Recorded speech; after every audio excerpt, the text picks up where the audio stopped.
Oh, hi classmates! I'm Mark, and this is where learning meets adventure.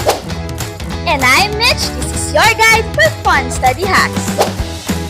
And I'm Jasmine. Let's dive into creative ways.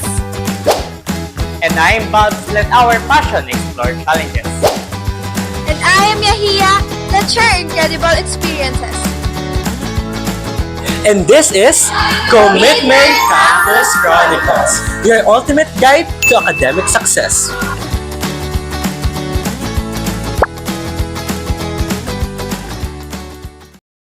What's up, dear classmates? I'm Mark, and this is Commitment Campus Chronicles, your ultimate guide to academic success. So, for this session, magkakaroon tayo ng bag review, or ano nga ba yung mga bagay na nasa loob ng isang bag ng isang ABM student dito sa Las Piñas National High School, Senior High School. So dito, viewers will know or will be informed about sa ano nga ba yung mga important materials or school supplies na dapat yung bilhin or na dapat yung gamitin kapag tumuntong na kayo ng senior high school. And I know kasi senior high school is an important aspect of one's study journey since this will be your preparation when it comes to going to college. So now, let's start.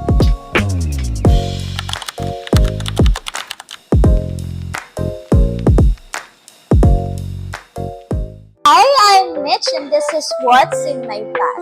So as you can see in my bag, it's very cute. Very pambata. Ay, kabog! So, ito yung mga laman ng bag ko. First is wash bags. Dito nakalagay yung mga makeups ko, supplies, colognes, etc.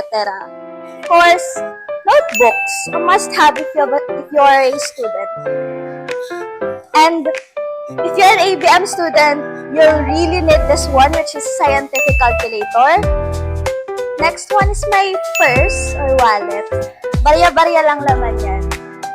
Charger, of course. Then, pens. Color pens. Card, kasi kailangan ko na mag-enroll. And, dito nakalagay yung mga papers ko as a student.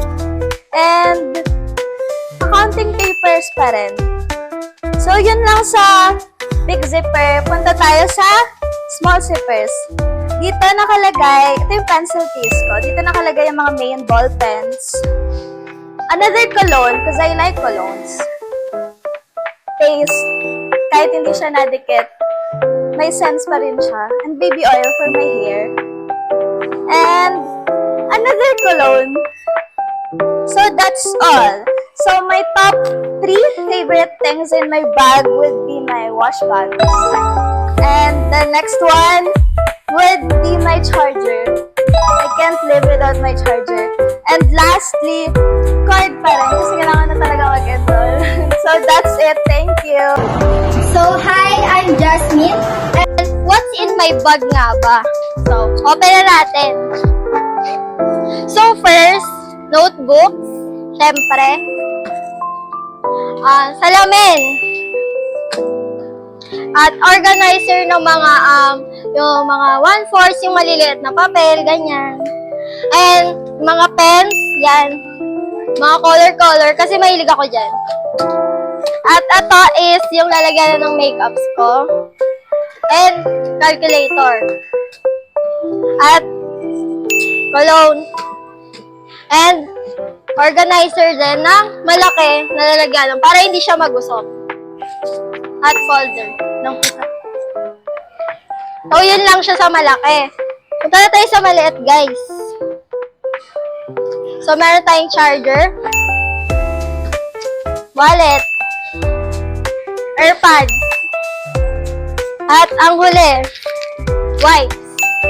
So, ang top 3 favorite ko na nandito sa bag ko is yung mga pens at yung mga pang-design, basta yun. And, syempre, makeup. Ano pa ba?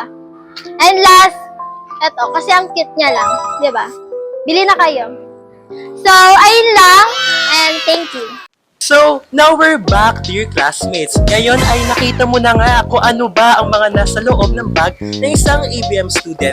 And napansin natin hindi lang mga school supplies na nakalagay doon, kundi yung mga personal care products nila katulad ng mga makeup and other mga skincare dahil nga pinapaalala nila na, na during senior high school, hindi lang grades mo ang dapat naalagaan, pati rin yung sarili mo since yung sarili mo yung pinaka-important aspect during your student journey. And I hope na marami kayong natutunan about sa what's in our bag or what's in their bag as ABM students, and sana alam niyo rin or sana maging inspiration ito or magkaroon kayo ng enough ideas para makapag-prepare na sa inyong senior high school journey.